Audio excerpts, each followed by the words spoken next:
Perfect. Okay, you can go.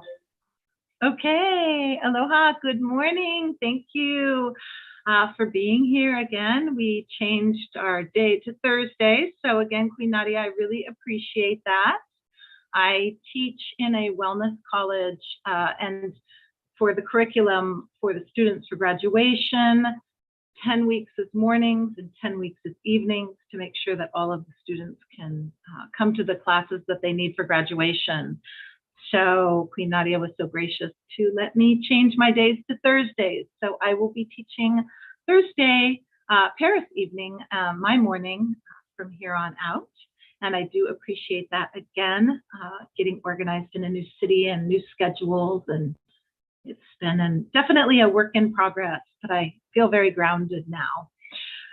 So I wasn't able to finish a lot of my thoughts last week.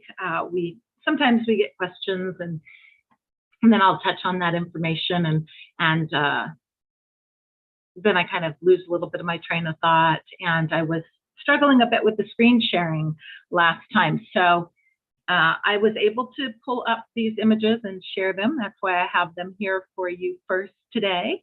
But before we get too far into today's information, I needed to correct where I misspoke last time.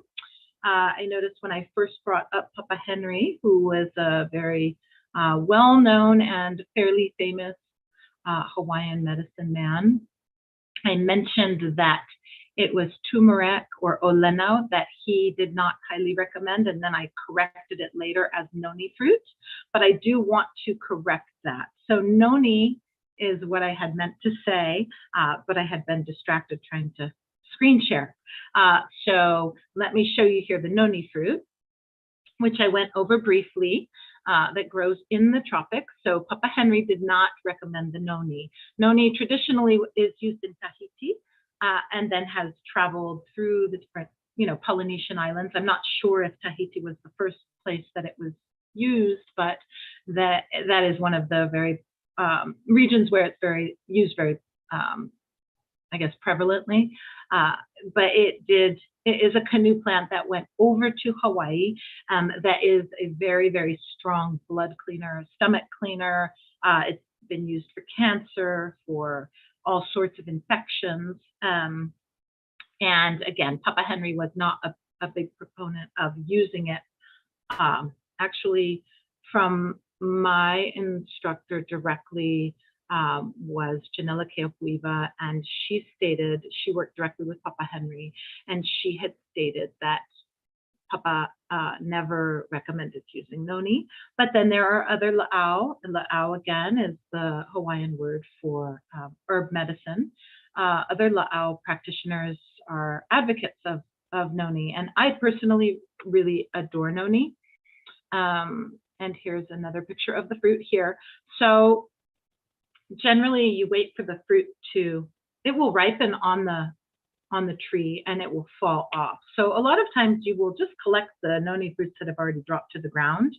You can get them just before they drop. When they're green, they take a while, but they'll get really like mushy. They get kind of mushy and they bruise. And as I had stated, they smell a little bit like a rotting cheese or very fermented cheese, like a Limburger cheese. It's a very kind of pungent smell, strong smell. And traditionally what you would do is you'd have a glass jar. You could just even throw the noni into the glass jar, and then eventually that juice will just sort of collect in the bottom of the jar. Or you can, I've seen it where people will put kind of sticks through it and then have the juice drip, or put a cheesecloth and just have the juice drip into that jar. And then that would be the fresh raw noni juice that you would drink. And then, like I had said, that I really enjoy the fermented, personally enjoy the fresh fermented noni. So that's where you let it ferment a little bit longer and it gets those good microbes in it. And last week I touched really briefly on the benefits of fermented foods for the immune system, for stimulating new immune cell production. And science is now kind of proving what a lot of traditional practitioners have been saying for a very long time, that that the immune system, that we do generate a lot of our new immune system cells through microbes that are in our gut.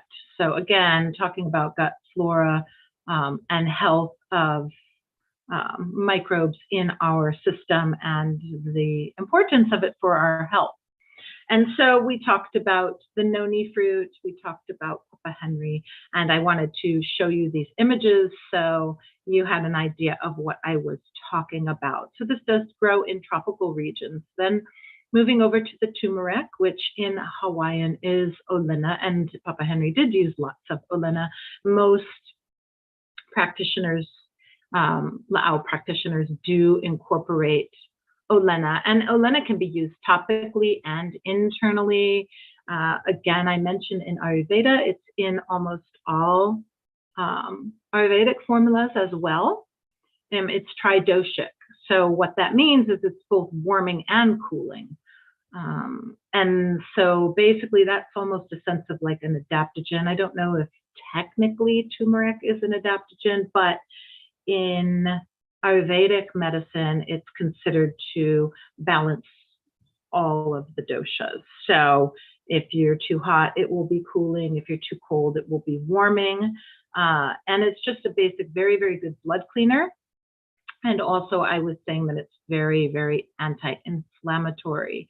And so that its anti-inflammatory properties are as great as like an ibuprofen. I have read a number of, science journals on that. Ibuprofen used to be recommended and was said to be very benign and safe for use, although if you were using it with alcoholic beverages, you shouldn't have more than 2 alcoholic beverages because it could cause issues with liver problems. But recent studies have come out and shown that regular use of ibuprofen can increase your risk of heart attack by 50%. So it's not as benign as they said. There are other forms of anti-inflammatories that you can use, such as turmeric. But again, turmeric is also a blood thinner. So if you're taking blood thinners, if you're on aspirin, on regular aspirin, generally the use for aspirin is, if you were prescribed, generally speaking, aspirin for use for blood thinning, if you are a heart patient, that is generally to thin the blood as well. So turmeric has that action of thinning the blood, but it's also very antiseptic, antibacterial, antifungal, works great for acne, inflammatory conditions, heat conditions. And I had started really briefly speaking about the staph and strep bacteria, Staphylococcus, Streptococcus bacterium, that are always kind of living in our nasal cavities and in our ears, right? So ear, nose, throat's all connected. And the way that the system works, the way that the body works is usually things will get kind of in this area first and then start to move down. You have your tonsils here, which really are, they say, or they used to say, and I don't even know what they say now, but a lot of people get tonsillectomies, but they will become inflamed. But that's because the tonsils are to protect the body from that infection going into the lungs. Because one of the things that happens when you have a flu or a cold, one of the things that can exacerbate that and make that condition very dangerous is when it goes into a secondary infection with pneumonia. And so we've heard a lot of this with COVID, right? A lot of people getting very sick from secondary lung infections with the pneumonia. So our systems are very intelligent and are designed to trap all this here before it gets into our lungs, right? I had my tonsils removed at 2, so sad. But that happens, right? I've also heard that there is, and I don't know, I haven't researched this, but I have heard in my history of this field that appendix and tonsils are closely related. And sometimes when tonsils are removed, you can later have issues with appendix. They used to say that the appendix also wasn't necessary, but the appendix actually provides a lubrication to the intestines that can be beneficial and healing to the intestine. So I don't believe that God puts parts in our body that we don't really need. We may be able to survive without them, but everything has a function and a purpose. My tonsils actually started to try to grow back, which I thought was pretty cool. So I encourage them to do that. But getting back, then that was just a little bit of trivia for you. Getting back to the nose and the ears. So with the Olena, and I was speaking that in the tropics, when we're talking about tropical conditions and we're talking about fungus and we're talking about bacteria, we're talking about the bacteria that even will continue to live in the ocean because the temperature never really fluctuates that greatly, that when you have a more weakened immune system, you are more susceptible to the bad, what we would call the bad strains of bacteria multiplying and colonizing in our nasal cavities and in our ears, right? Which is where they live. So one of the traditional practices in Hawaii, which if you're an ocean person, which I was a surfer and a diver, swimmer, always in the ocean, very susceptible to these staph and strep, because you'll get cuts from the coral, you'll get cuts from the rocks, but it will enter the body. But again, it can colonize, and then you can come up with a chronic condition. So one of the things that, sorry, my cat is joining us right now, and she's a little distracting, is to juice the noni root, or the noni, see, I keep doing it, the turmeric root. You juice the turmeric root, you get that juice, it's a very strong juice, and you would actually take like a dropper full into each nasal cavity, right?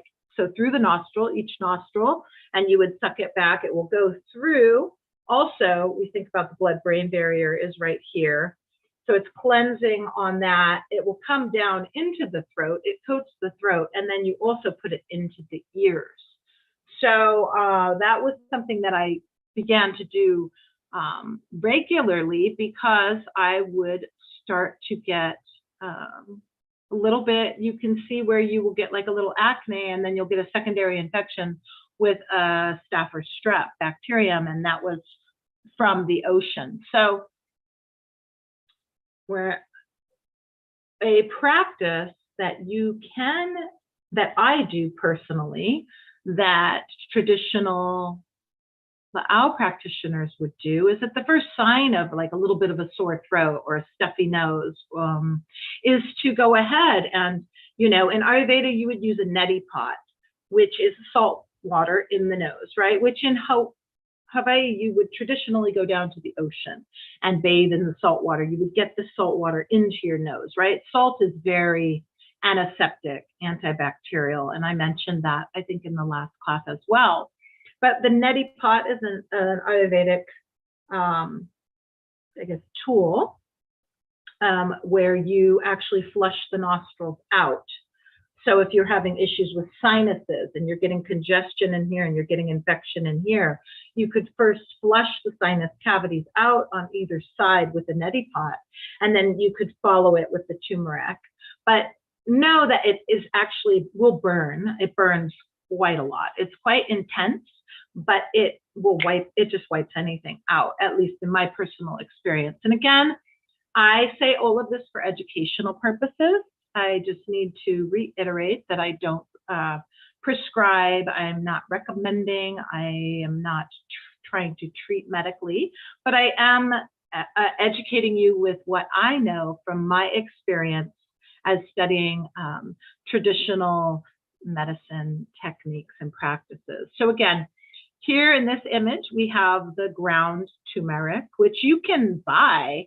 I just buy the seasoning, the organic, already pre-ground seasoning. I did grow my own Olena turmeric in Hawaii, and you would take the root. I could shred the root, so you could, or grate the root. You would grate the root. You can let it dry. You would take a mortar and pestle, which I have a mortar and pestle. I'll bring it next time, and then grind it down to a powder after it's dry, and then you can store it on your shelf. You can juice the root and get the liquid.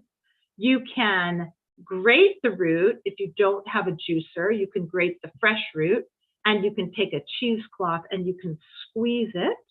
And I mentioned briefly that I might do a demo class. So the more I'm describing these things to you, the more I'm thinking that I might do a class where I take the root and actually demonstrate various ways you can preserve it, and you can use it. You can keep it on your shelf for storage for later use as well. And it's not a hard or difficult plant to grow. It likes warmer climates. It grows similar to a ginger. And again, the root part of the plant is the plant that we use for the Olena of the turmeric. Again, it was a canoe plant that came over when the Polynesians first came and colonized the Hawaiian Islands. And historically, you know, the Polynesians were great explorers, you know, great navigators of the sea, and had a very detailed chart of the stars and how to chart their way around to different places via their large canoes. Currently, the Hokulia, I don't know where it is now because I've moved away from Hawaii, but the Hokulia is a traditional Hawaiian ship that they built, that they are doing peace missions around the different islands into New Zealand and into Polynesia, and going through a lot of the old charting their way. I think they actually did around the world trip. So you can look that up. That's the Hokulia, Hokulia, I believe.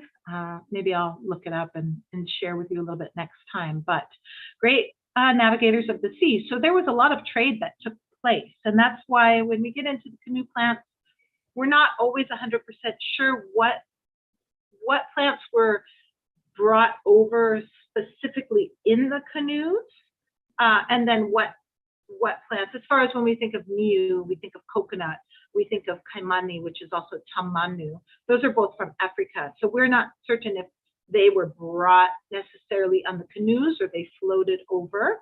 But the Olena, or the turmeric here, which we see, was brought over and probably was originally traded with India by the Polynesians. So they did trade and get a lot of their medicines. There was very bustling trade between Polynesia and some of the surrounding areas, India, Africa, and some of the surrounding islands. They know that. So this was a very important medicinal plant for them. And so I think I have kind of covered the turmeric, but I think that's a very vital herb. I use it daily. I take it daily for inflammation. It's a very good tonic herb for daily use. So I do think that might be one that I will maybe do a demo with how to use. I had spoken about doing rayasana and showing you how to make a rayasana. And rayasana is an Ayurvedic way to preserve herbs. And it's preserved in, traditionally is preserved in ghee. But when I would make my rayasanas in Hawaii, I would preserve them in coconut oil. And that acts as a natural preservative, plus the properties of the plants. So very cool. So I'm going to close this now. See if I can close this, stop sharing here. There we go. Ooh, I'm getting it down. Thanks for being patient with me on the screen share. So any questions about the turmeric or the noni fruit before moving on today? No? Okay. Yes, Dr. Kori, yes. This noni is a fruit. So what do you advise to eat? You can eat it like that? You don't really eat the noni too much. You take the juice. It's a very, like I said, it's I would almost say that it's an acquired taste. It's like I said, it's like a very like a Limburger cheese or something, like a smelly cheese. It's very, some people can't even take it because it has such a strong smell. But usually you take about 1 ounce of the juice, or 1 to 2 ounces of the juice. And like I said, some practitioners like Papa Henry would say that never use the noni. And some would say that it's just an amazing medicine that can, you know, be used as a therapeutic with cancer. When I would take it, I would take about 2 ounces. You want to take it on an empty stomach. You can order the juice. I think they have it in tablets and capsules. I don't think that's quite as potent. I would try to get the raw juice, and I would get the raw juice from the farmer's market. I had a friend also who had a lot of noni plants growing on her land, so I would get right from her. But they do need really warm tropical climate. So I couldn't even grow it because I was up the mountain and my temperature was too cool for it. So noni generally grows right down by the coast, along with the kaimani tree, which usually grows right on the water. And I talked about the kaimani or the tamanu last week a little bit about the oil for the skin. So again, the noni is something you would take on an empty stomach, usually 1 to 2 ounces. It's a really great thing to take if you're starting to feel like you're getting a little bit sick, like that first kind of sign. You know, some of the first signs of getting sick, you know, could be a little bit sneezing, a little bit of that scratchy sort of sore throat. Maybe your ears feel a little bit sensitive, maybe a slight headache. These are sort of symptoms that your body's starting a little bit of a detox process. So when the body starts to detox, we become just more vulnerable to these things. And it could be that we have been not getting enough sleep, we've not been eating healthy enough, overexertion, overwork, overstress. Stress, and I cannot say it enough, that any condition, anything that you have going on, absolutely anything that you have going on in your body, physically, physiologically, will be exacerbated by stress. So all medical conditions can become worsened by stress or prolonged stress. And we spoke briefly about the holy basil or the tulsi and how that's a very divine plant about 2 weeks ago. And holy basil is one of those plants that's very good for calming the nerves. And in plant medicine and herb medicine, anything that's calming to the nervous system is called a nervine. So Nervine, that's an herbalist term. So that means calming to the nerves. So the tulsi is, and I think, you know, I would think of lemon balm, and I would think of oat straw, and I would think of passion flower and valerian root. These are all nervines. They're calming to the nervous system. So yeah, and so is meditation and prayer and some of the other things that we touched on. So thank you for the question on the noni fruit. Another question, please, for you.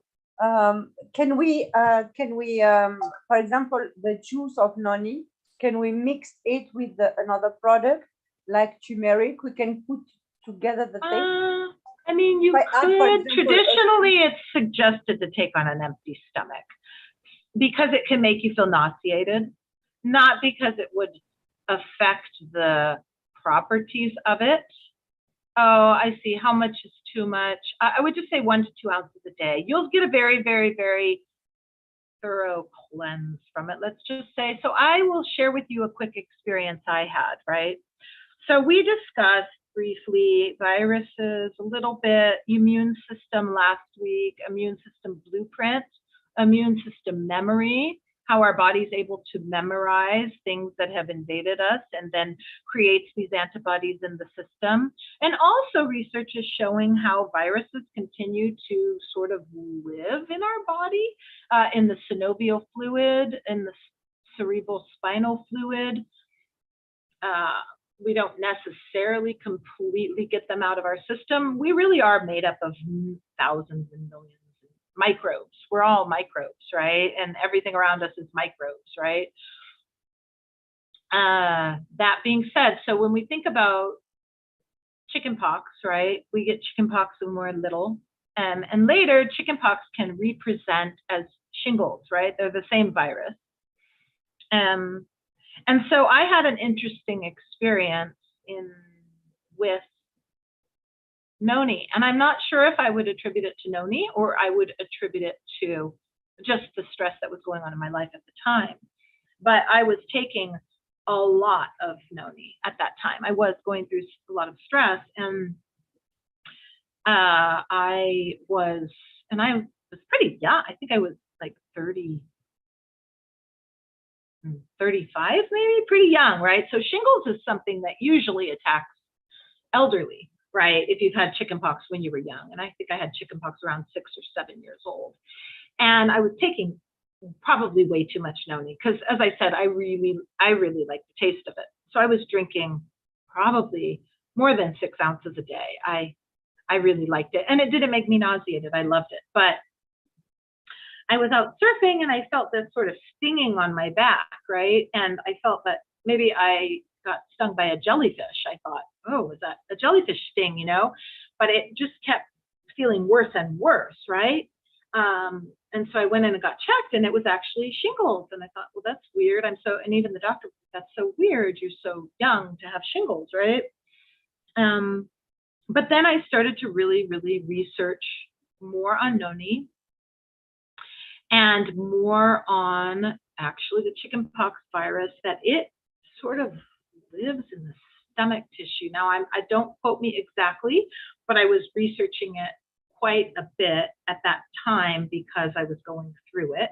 And I do recall reading somewhere, and that's what I say, I can't quote the journal, but that it was one of those viruses that lives in like the stomach tissue, stomach lining. And that noni is this very strong stomach cleanser. And so I thought perhaps it actually pushed the virus out of my system, and I was responding by having shingles. Now, that was my own personal experience. I can't back that up with any kind of scientific validity or anything, but it seemed to resonate for me. And so that's my story. And so that's what it was for me. That was my experience. I haven't had shingles since. That was a number of years ago. And so I believe that it just pulled that old virus out of my system. And sometimes you hear some of these chronic conditions that people have, that chronic fatigue or issues like this, where they'll relate it to like Epstein-Barr virus, which is the mononucleosis virus, if I'm not mistaken. I believe it's mono, or has to do with, is the virus that causes mononucleosis, that if you've had mononucleosis, that you have Epstein-Barr. But that sometimes these chronic fatigue syndromes that we see that are elusive, and can't really pinpoint why this person is having this general malaise and they're exhausted all the time, is that our bodies have a viral overload. So that we've come into contact with all of these microbes in the course of our existence, and that our bodies need to detox, right? And because we're not having a good, thorough detoxing, we get overloaded. Our systems get overloaded, and for whatever reason, whether our organs are exhausted from trying to process the number of toxins that we're bombarded with. So, we'll get into chemical toxins and things of that at another time. I'm trying to stay as much with the Hawaiian theme today as possible, as promised. But as we're exposed to all of these chemicals that are in foods, the herbicides, fungicides, pesticides, environmental pollutants from plastics and exhaust from cars, and our systems are constantly trying to cleanse and process these things. And so we have our excretory system, right, which is our skin, our intestines, our kidneys and bladder, urinary tract, right? All of these systems that lymphatic system that cleanses and purges these things, right? But we can get overloaded and overwhelmed, and our organs can start to get what would be called in like say Chinese medicine, what would be called sluggish organs, right? So things aren't moving well enough, moving quick enough, and so we get congested. So that's where we need to do these frequent cleanses, and again, hopping back over to Ayurveda, that would be when you would go through something like a panchakarma, where you would deeply cleanse the organ systems of the body to bring them back to their optimal functioning. And so even if we want to go into a mechanistic model, you can think about your car, and when you clean your oil, and when you say drain your transmission fluid, and all of these things keep your car running longer and better and functioning better, right? So our bodies are similar to that. Okay, so again, going back to last week, and then what we did discuss again was this concept of animism when we're talking about Native cultures. So when we're talking about Native Hawaiian practitioners, when we're talking about Native American practitioners, when we're talking about most tribal cultures, so ancient, egalitarian, hunting and gathering cultures, general held belief, if you look globally, tended to be towards animism. And that is the idea that all things, living and non-living, have their own spirits.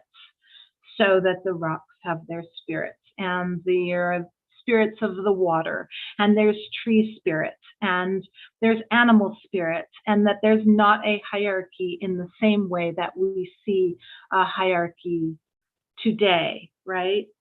And that we have this idea that humans are on the top and everything else is beneath us, because this concept of our concept of creation is that we were formed in God's image and that we are at the top, right? And that has been our predominant kind of Western philosophy. But when we go back to animism and we look, we see that everything is a cousin or a brother or a sister or an uncle or an aunt or mother or father, right? Father sky, mother earth, her brother and sister, you know, cats, trees, right? Waterfalls, all these things have their own spirits. So everything, again, is taken with great reverence. And this is that component that we miss in modern medicine, the integral nature of all things and the interconnectedness of all things and the reverence and the gratitude and all of the ways in which we approach everything in existence, including ourselves and our health and our well-being, right? But that shifting of that consciousness and that awareness. So I know I had said that I would share a couple of stories with you, and then I will share the practice, a little bit of the practice of Okonopono with you before we close today, which is a little meditation that you can do. So pule, again, pule is the Hawaiian word for prayer. So when you practice lomi lomi, which is again the Hawaiian style massage, and that's the style of one of the styles of massage that I practice. Again, hand healing is one of the most ancient forms of healing. And even if you look into, say, acupuncture, right? Well, they will say when you have a very master acupuncturist will use their fingers to touch, right? They don't even need the needles because it's the intention of the energy that is doing that healing, right? The conscious intention of your energy, and there's an energy exchange. So there's this electromagnetic field that we have, right? And wow, this electromagnetic field, like you can see that, like hammerhead sharks, that's what they look for, is electromagnetic energy. And even with bird migrational patterns, they're saying that sometimes that these EMFs from our cell towers are upsetting the migratory patterns of birds and whales, actually, because it's interrupting these electromagnetic signals. So there's this whole electromagnetic world. And we touched on that just a little bit, of thinking about our energetic systems in our body, our meridian systems, our energy exchange with others and with everything in the planet, right? So when you work with your hands with lomi, or when you work, even if you're doing acupressure, which I do acupressure, or Reiki, or pranic healing, or any of these energetic healings, it's all really with intention. And that intention is the energy force, the life force energy moving through you and into the person you're working on. So there's this big reverence that you have to approach this with, because you are asking permission to help facilitate another person's healing. So it's a different bedside manner, right? You hear bedside manner with doctors, right? And sometimes with the mechanistic model and the allopathic medicine, it's very like cut and dry, and what's your symptoms and what are we doing and what are we treating, like as if you are a machine, right? Input output system. And then there's this whole other level of existence that is sort of bypassed or ignored, our higher consciousness, whatever you want to call it, but that spirit aspect of ourselves, that energy aspect of ourselves, that sadly Western allopathic medicine has forgotten when they were so busy chunking us down into parts. And so now they send us off to all these different specialists, you know, the psychiatrist and the gastrointestinal specialist and the different doctors that we go see, instead of understanding that we're this whole being, and that our emotional and psychological and spiritual well-being and health affects our physicality greatly. So we get into energy. First, it starts in the energy field, right? And then it concentrates, when we talked about energy before, energy density. So the denser and denser and denser. So the slower moving molecules until we get into a material existence. So a quick story. So one of the ways that traditional tribal cultures share and educate and teach is through story. Written language I brought up was, came about really, as far as we know, as far as history is concerned, history meaning anything after writing, the written word. So history means written, right? So anything prior is prehistory. That doesn't mean that there's not a lineage or a tradition or stories. It's just that they were not written down, but they were handed down orally, oral tradition. Sometimes in Hawaii was through mele, which is songs, and through dance, right, which is movement and dance. And of course in hula, you have the hand motions, which actually are telling the story of the mele. And then the chants, you have the Hawaiian chanting, which they chant the entire cosmology. So the olelos, the poetry, it chants the history, the cosmology, the creation stories are all passed down in these traditions so that they're not lost, and they're there in the song and the dance. And there's this very large, big cultural rebirthing in Hawaii, reclaiming of their cultural past, because the dancing and the surfing and the singing and all of these things were at one time outlawed by the missionaries. So there is a reclamation of the history, prehistory, technically stating prehistory. So storytelling is a big form of transmission of information. And so I will share with you a couple of my personal stories that are related to my connection, interconnectedness with the creatures that I met and learned to love and considered to be family. So in Hawaii.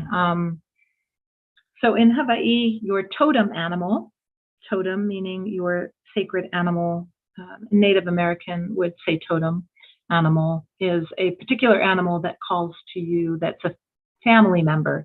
You feel as though you are related, that is your brother, your sister, directly related. And you would have a totem herb, right? In Native American tradition, there's a totem herb, which is that special plant that you feel directly, you are connected to that lineage. And in Hawaii, that name would be your aumakua.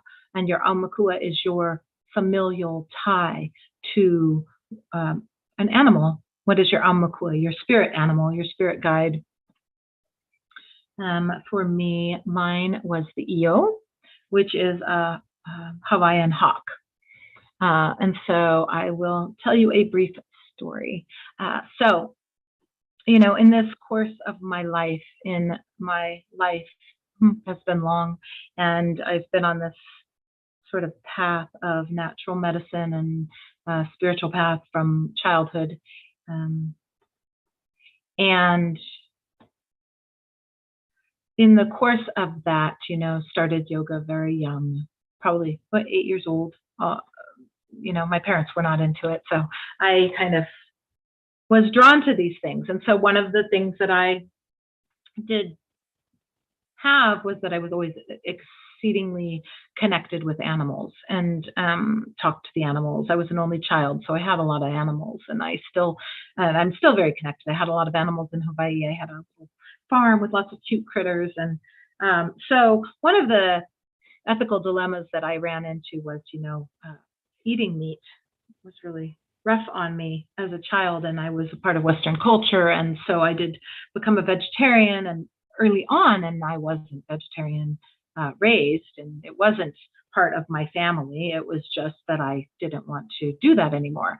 And at that time, that was a very unusual thing in my culture. It wasn't like today where there's so many vegetarian restaurants. It's very common in the West. It was very uncommon. My mother was freaking out. She didn't have any idea what she would feed me. But I also have celiac, which is an autoimmune issue where I cannot absorb or digest gluten. So I ended up having a very long, difficult healing path myself, trying to discover what was wrong. So it took probably 20 years to discover this. So in the course of that, I tried a number of different health diets trying to get well. And so one of the things that I was asked to do was to eat meat, and it was really difficult, and I had a hard time making peace with that. So I had felt, actually a friend of mine who was Native American really started to talk with me about it, but the idea that if I was not able to hunt and take care of my own animal meat, that I probably should not be eating it, that I was a hypocrite if I had to have somebody else do it for me. So that began my journey of hunting in Hawaii. So I took up shooting bow hunting. And I did explain last week that in Native American practice, if you take an animal or you take an herb, that you pray and that you're grateful to the plant and you ask permission. In Hawaii, there is an issue with invasive species. Hawaii is very similar to the Galapagos in that it's very, very, very far away from any other landmass. And as I explained last week, the Hawaiian Islands came about from volcanic eruptions, right? So they did not break off from another landmass. So most of the species of flora and fauna on the island evolved there. So they're very, very unique. And then with the canoe came the pig. With the boats came the rats. And the mosquitoes. There didn't used to be mosquitoes.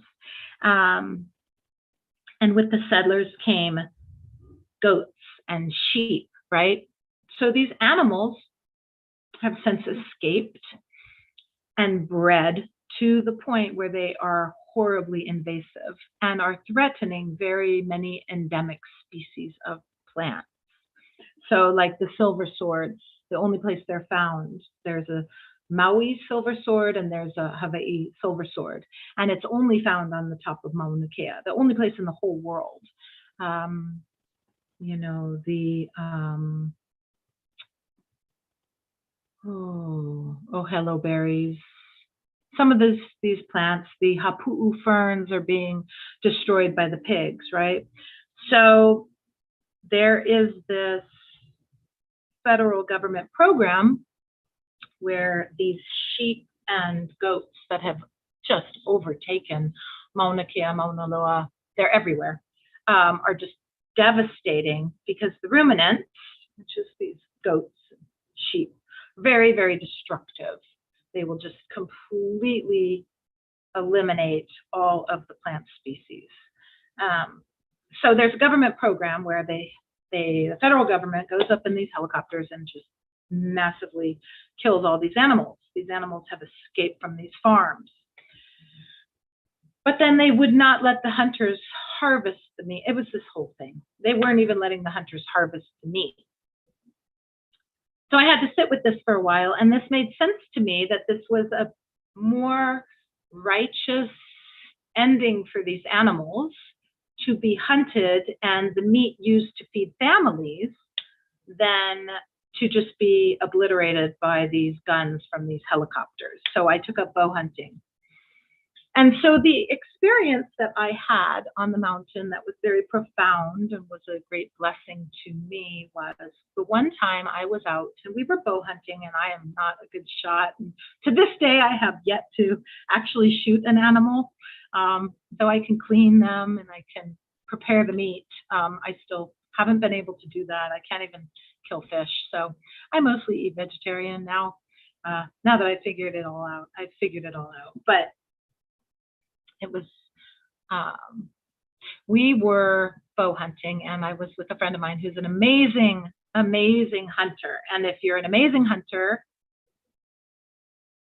when you bow hunt, the idea is that it's so silent. It doesn't startle the animals. There's no stress for the animals. And if you get a very good lung shot, the animal dies very quickly and peacefully. And he was an amazing shot and could hit the lung every time. But when you hunt, there's a whole thing.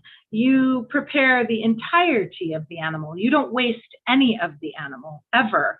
And you take one animal, and that one animal can feed a family for like 6 months if you're preparing it properly with making the broths and storing the meat properly. You don't take large pieces of meat and just eat them. You make stews, and you add vegetables, and you make broth, and you use bone, and it's all very, and you pray, and you are grateful for the animal. And there's a whole ritual, just in the same way that you harvest herbs or vegetables, right? You are taking life to sustain your own life. And in the idea of animism, no life is greater than any other life.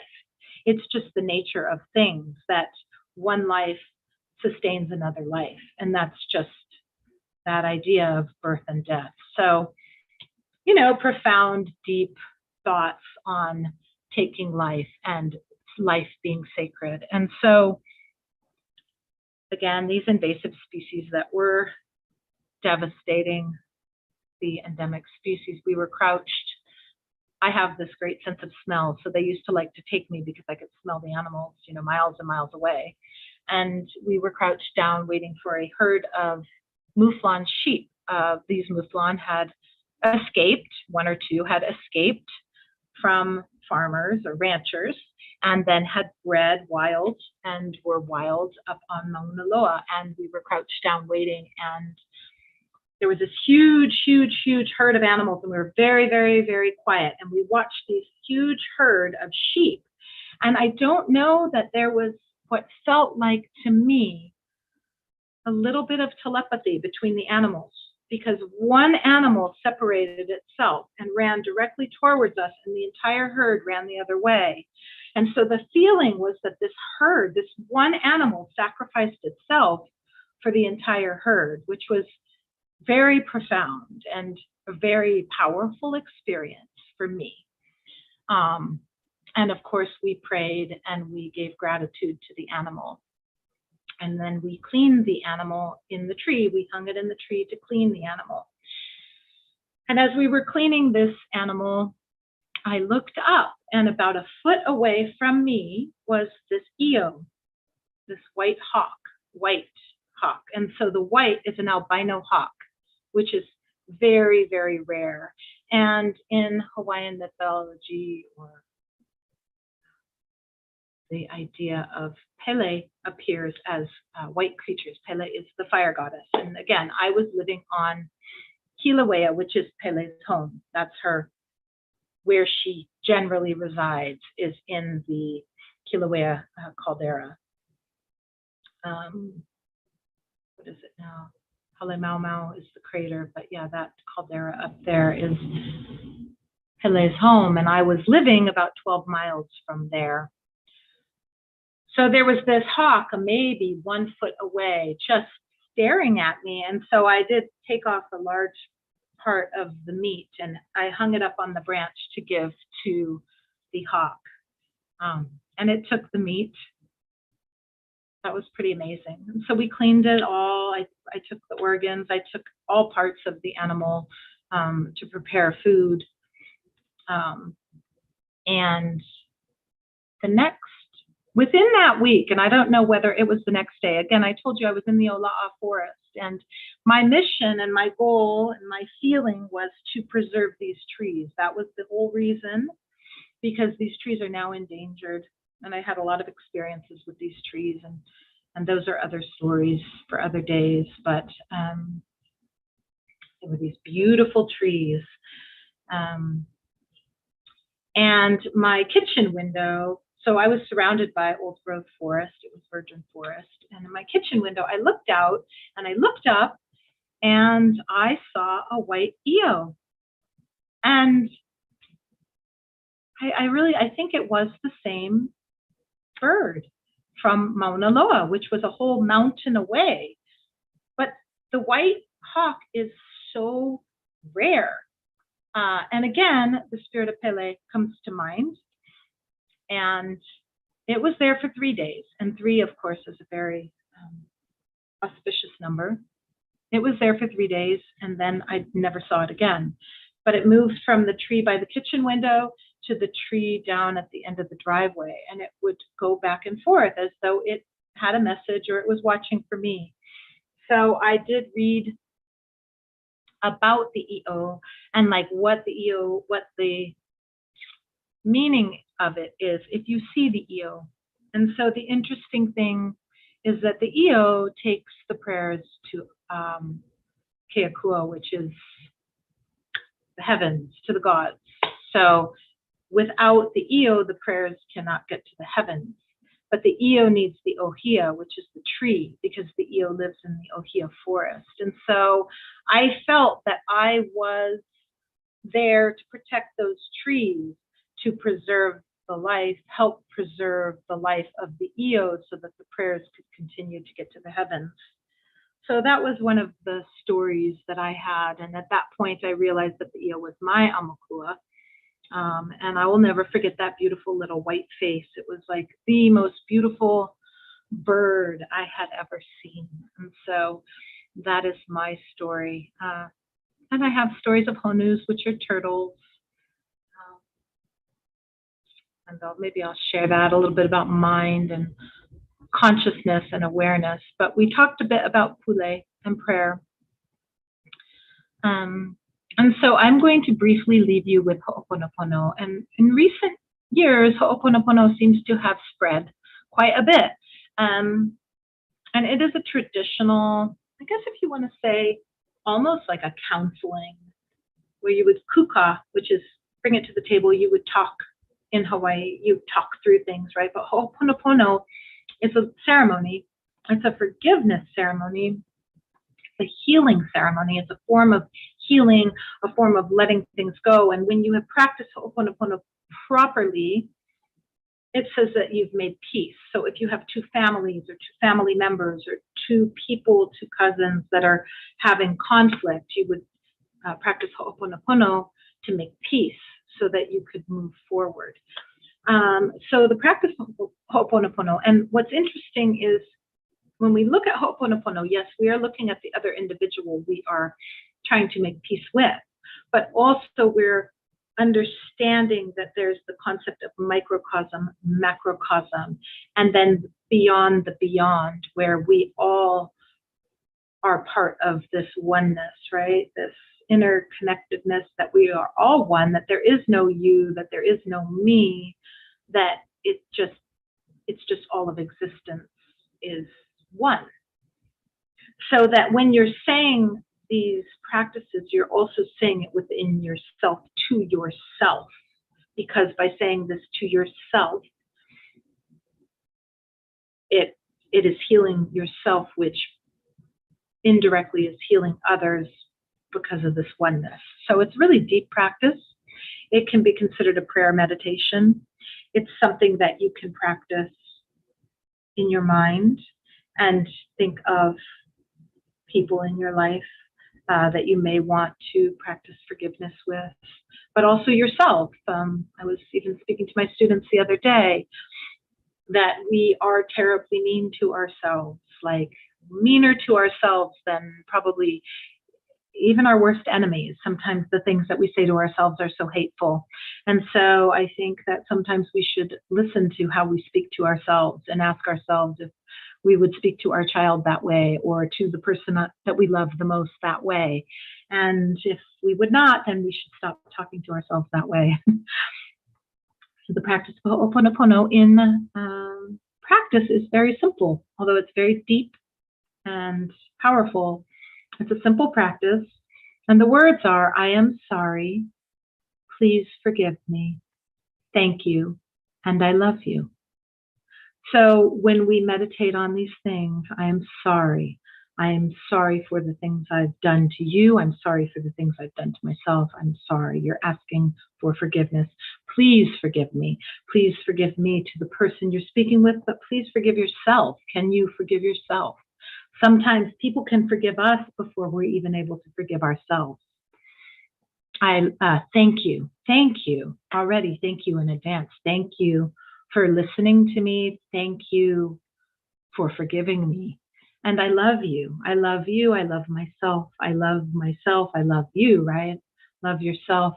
Love others as you love yourself. But again, love yourself as you love others. Sometimes loving ourselves in this hypercritical society is one of the hardest things that we can do. I don't know. It's very difficult because we hear so much criticism about ourselves. So give yourselves a break.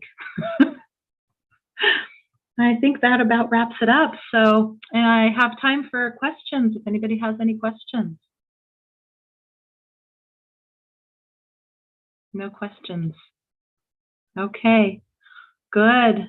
So if there are no further questions. I don't have Yes. question. I don't think that's how people have questions. Maybe Emmanuel, if you want to say something. But the only thing that I can tell you, Dr. Kori, I was listening to you, and you are just an amazing personality. You are so pure. There's such a vibration in your voice that is coming from heaven. And you are so pure. Your way of explaining your purity, you are just pure. And I love your purity. And thank you for being in our lives. Thank you. Not only in mine, but in our lives, because you can make an impact to heal the humanity. And welcome to our family. Welcome. And it will be my pleasure to go with you in Hawaii and explore all the things there. I can share everything with you. We can go pick the ohelo berries. Yes, I will come. I will come with you. You will taste them. They're delicious. Yes, I want to test everything. And for sure this year I'm going to Hawaii. But well, I have to meet you there because I no longer live there. Yeah, I am going for a conference there. I am invited in one conference there. So I have to go. I promised to go to give this speech. So I would love to have you also there with us to meet you. And then we will, let's say, enjoy the food there. I want to see several things. We'll have to take you to my island, my big island. Yes, you have to. And we'll go see Pele. Yeah. In person, up close and personal. Yes, I would love. That would be such an honor. So yeah, please, let me know. I need advance for these things because I have, my schedule is a little bit tight here with teaching. I'm the only instructor for the course that I'm teaching. So, and it's a required course for graduation. So it's not always easy, but I can make arrangements if I have enough notice. Yes, fantastic. I will give you all the details when I will. I will give you some details. And come and see me here in my city too. It's beautiful here. I can show you beautiful things here too. Yes, I will. Yes, and I will come there also. Yes. and then I'll go there. It'll just be fun. We'll just go Yeah. everywhere. Yeah, Thank just- you so much. I just really always is love such a you. pleasure. And one let's say aloha bao your oil. yes, aloha. And then you'd say ahui ho, Ahui ho. ahui ho. Ahui ho. Yes. And also, again, Raj, thank you for in advance for helping me with the, saving all my videos and all of that. I do appreciate it. So thank you. Yeah. Me over here trying to up my tech game, I lived in the middle of nowhere for so long, and no, oh my gosh. and no, Dr. Kori, that successful one. It's What was that? I said successful one is your family, and you have a great family from around the world. I love this. That's we love my you favorite. very, very much. Oh. Now I'm going to start working on all of my other languages. And from now, you are our president, successful one, Hawaii. Yeah. Oh, perfect. I love that. I love you all. I really do. I mean that sincerely. And we will make the official nomination. We love you very much. And love you. And keep you with your Okonopono. I'm sorry. Please forgive me. Thank you. I love you. Yes. Yes. I will practice, and everyone with us has to practice that. With the intention to share this with the whole world. Share that. I will do that, practice that with the intention to share to all humanity. Yes. I declare myself from within yourself and out to humanity. Yes, exactly. Yes. And I was given permission, just so we all know, I was given permission by one of my Hawaiian friends to share this aloha with the broader world. I told him I was leaving the island, and I was given a blessing to share aloha. So, wow. So it's very tradition to not share things unless you've been given permission by Kumu and others. So that's why we, like, I wouldn't even practice, teach lomi lomi to anyone, because I was not given permission from my Kumu to teach. Although I am given permission to practice. I can teach other kinds of massage, but technically lomi I cannot. So there you go. Yeah. Wow. So we honor the traditions, right? It's a deep tradition. And the medicine woman, traditionally, it was always considered it was divinely given to them, that position and that information. And so it was always to be shared freely. So makes it tough in a capitalist society. That's another one of those ethical dilemmas where I've had to make peace. I believe that the Hawaiian tradition is the medicine and all that. It's a mix of Asia, Middle East, because the Arab also have certain. Absolutely, all over the world. Native American, Native European, the animals and all that. Absolutely. And for example, the animals, the Muslim people, when they are eating the before to eat the animals, when they are killing the animal, they are making prayer, and this is before to kill the animal, they are making prayer. You're speaking of halal. Yes, halal, yes, and this is why we are calling that halal. And the Jewish people is kasher. Right. So right. Exactly. We are thanking the animal to exactly give us his life, its life, to feed me. And exactly. It is just amazing.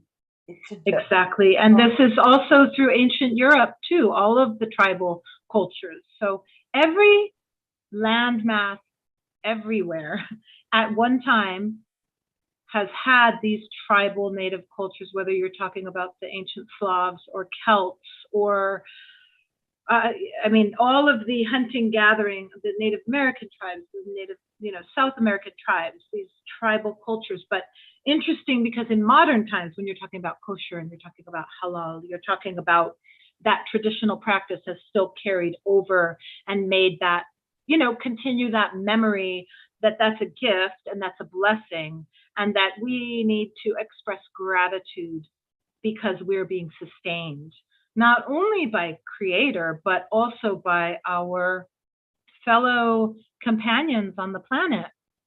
Yes, exactly. Yes. Very Okay. happy. Love Very you so happy. much. Yes. Thank you. Thank Likewise. you very much. And Thank you. if anyone has to say something, so we will end this classroom Yes. and we will meet next week. Now Perfect. it's the Thursday, not anymore the Perfect. Monday. Perfect. Every Thursday at 5 p.m. France time. Perfect. Thank you. Thank you. Very much. And also feel free to email me if you ever something comes up and you're curious or questions. And I shared my email last week. I told you I will come to visit you there, and I have a conference in Hawaii, so I have to come there, and of course I want to meet you there. Yes, and then when you come here, we will plan an adventure. I will plan an adventure for you in the forest here. We'll go to the caves. I live where there's over 6,000 caves. Oh, wow. And quartz crystals, and even craters that expel diamonds. Wow. So, yeah, I'm in a new magical place. I only live in magical places, that's all. And yes, and I love all what is natural, and this is why I am vegetarian. I cannot eat the animal. Yeah, it's very difficult. Yes. I hear you. I shared my story with you of this. Yeah. So yes. Thank you very much, lady. Thank you. Lady Gaila. Aloha. Blessings to all of you. Have a wonderful week. Yes, beautiful week. Bye. Bye, everyone. Bye-bye.